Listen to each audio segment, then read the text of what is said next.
Bem-vindos ao Briefing de amanhã. Nós analisamos o que aconteceu hoje para você entender o que vem por aí. Se você gosta de análises diretas sobre tecnologia e IA, já deixe o seu like e se inscreva no canal, porque o tema de hoje é crucial. Sabe, à primeira vista, essas três coisas parecem totalmente desconectadas, né? Mas a verdade é que elas são peças de um mesmo quebra-cabeça. E esse quebra-cabeça é a nova Guerra Fria tecnológica, onde cada movimento, não importa em qual frente, ecoa nas outras. A gente vai conectar esses pontos agora para tudo fazer sentido. Vamos começar pelo campo de batalha dos negócios. E aqui, a guerra não é com hardware, é com estratégia. De um lado, lucro. Do outro, popularidade. E a gente está falando de dois gigantes de IA com visões de mundo completamente opostas. Olha só que interessante. De um lado, a gente tem a OpenAI com uma estratégia de vamos dominar o mundo. O foco é total no consumidor final, buscando um número absurdo de usuários, tipo 800 milhões por semana. Do outro lado, a Anthropic, com uma abordagem bem mais, digamos, cirúrgica. Eles não querem o mundo todo, eles querem as empresas. O foco é em clientes corporativos que pagam bem, buscando um caminho mais direto para a lucratividade. Mas claro, essa corrida pela dominação cobra um preço, e um preço bem alto. Dá uma olhada nesse número. A projeção para a OpenAI é um prejuízo de 14 bilhões de dólares até 2026. Lucro? Só lá para 2029, talvez. E o grande culpado aqui é o custo absurdo da infraestrutura para manter tudo isso rodando.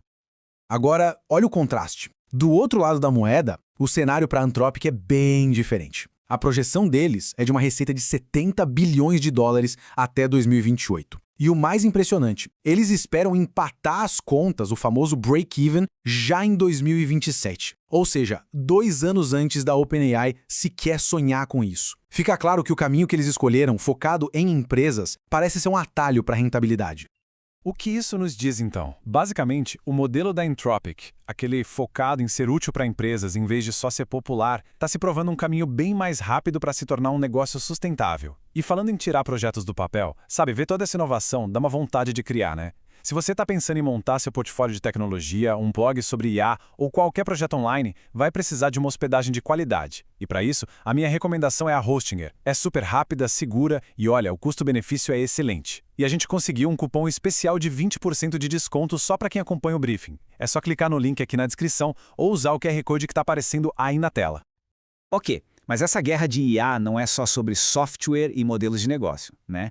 A gente precisa descer para o mundo físico. A verdadeira briga, a briga de verdade, está no controle dos superchips, dos semicondutores. É aqui que a coisa fica séria e vira questão de segurança nacional. E falando em movimentos estratégicos, olha só o que a Apple fez. Ela simplesmente foi lá e reservou mais da metade de toda a capacidade de produção dos chips mais avançados do mundo, os de 2 nanômetros da TSMC, para 2026. Pensa bem, o chip nem existe ainda e a Apple já garantiu o estoque. Isso é um movimento de xadrez para criar um gargalo e deixar todo mundo, Nvidia, Qualcomm, Amazon, todo mundo para trás. E essa citação do CEO da Nvidia, Jensen Huang, resume tudo perfeitamente. Sem a TSMC, não há Nvidia. Mais direto, impossível. Isso escancara uma vulnerabilidade gigantesca. A indústria de tecnologia inteira depende de uma única empresa em Taiwan. A TSMC deixou de ser só uma fornecedora, ela virou um ponto crítico na geopolítica global. E por que toda essa briga? Bom, esses chips de 2 nanômetros são o futuro. Eles prometem um salto de 15% em desempenho e 30% a mais de eficiência energética. Mas, claro, tem um porém. O preço. Eles vão custar pelo menos 50% a mais que os chips atuais. O que a Apple está fazendo é pagar um valor absurdo não só por performance, mas para garantir o controle do futuro da computação. E essa briga por recursos estratégicos não fica só aqui na Terra, não. Ela está subindo, literalmente.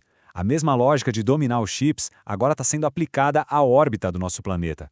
A nova corrida espacial virou um palco fundamental para essa disputa geopolítica. É aqui que entra Guohong, que significa rede nacional. Essa é a resposta direta e estatal da China ao domínio da Starlink do setor privado americano. E não é um projeto pequeno, não. É algo de escala monumental.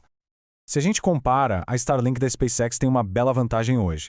Mas a Huawei não é só mais uma concorrente. É uma estratégia de Estado, um projeto de nação para criar uma infraestrutura de internet paralela, global e, claro, controlada por Pequim.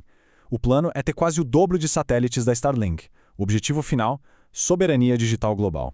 E eles não estão para brincadeira. O ritmo de lançamentos da China é alucinante. Eles acabaram de quebrar o próprio recorde anual de lançamentos. Sim, os Estados Unidos ainda lançam mais no total, mas essa aceleração chinesa é o sinal mais claro do tamanho da ambição e do comprometimento deles com essa corrida espacial. Só que toda essa aceleração tecnológica, essa corrida maluca, tem um custo. E muitas vezes é um custo invisível, com consequências que a gente nem imagina e que estão acontecendo bem aqui na Terra. Então, qual é o preço real que a gente paga por esse progresso digital sem freio? Bom, um desses custos ocultos é o ambiental. E o mais irônico é que ele aparece justamente onde a gente menos espera, num lugar que deveria ser o exemplo máximo de consciência ecológica. Presta atenção nesse número, 13.000%. É o aumento na média de emissões de carbono dos sites das próprias conferências do clima da ONU, as famosas COPs, de 1995 para cá. Sim, você ouviu direito. Mais de 13.000%. O que isso mostra é uma hipocrisia digital gritante. Os sites feitos para discutir o clima poluem 10 vezes mais que um site comum. A página de uma dessas copies precisa de 10 árvores só para compensar a emissão anual. É um ponto cego gigantesco. As mesmas organizações que cobram o mundo todo estão ignorando a própria poluição digital. Isso mostra o quanto a gente ainda subestima o impacto ambiental da tecnologia. E isso nos leva ao último campo de batalha. Talvez o mais fundamental de todos é a briga pelo valor da informação, do conhecimento humano, que é a comida, a matéria-prima que alimenta todos esses sistemas de IA.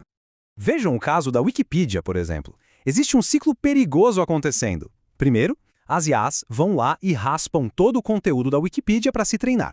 Depois, essas mesmas IAs dão as respostas prontas para o usuário que não precisa mais clicar no link da Wikipedia. Resultado? Menos tráfego, menos gente vendo os pedidos de doação e o modelo inteiro que sustenta um dos maiores repositórios de conhecimento do mundo começa a ruir.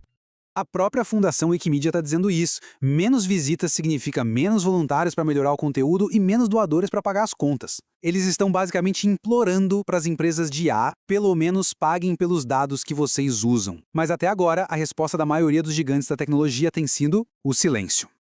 Então, no final das contas, toda essa briga por modelos de negócio, por chips minúsculos e por satélites lá no espaço, tudo isso leva a uma única pergunta, a mais importante de todas. No futuro da IA, quem vai ser o dono da verdade? Essa disputa vai muito além da tecnologia, é sobre quem vai controlar a informação e, consequentemente, a nossa percepção da realidade. Obrigado por assistir ao briefing. Se essa análise te ajudou a conectar os pontos, não esquece de deixar o like e se inscrever para não perder o que vem por aí amanhã. Até a próxima!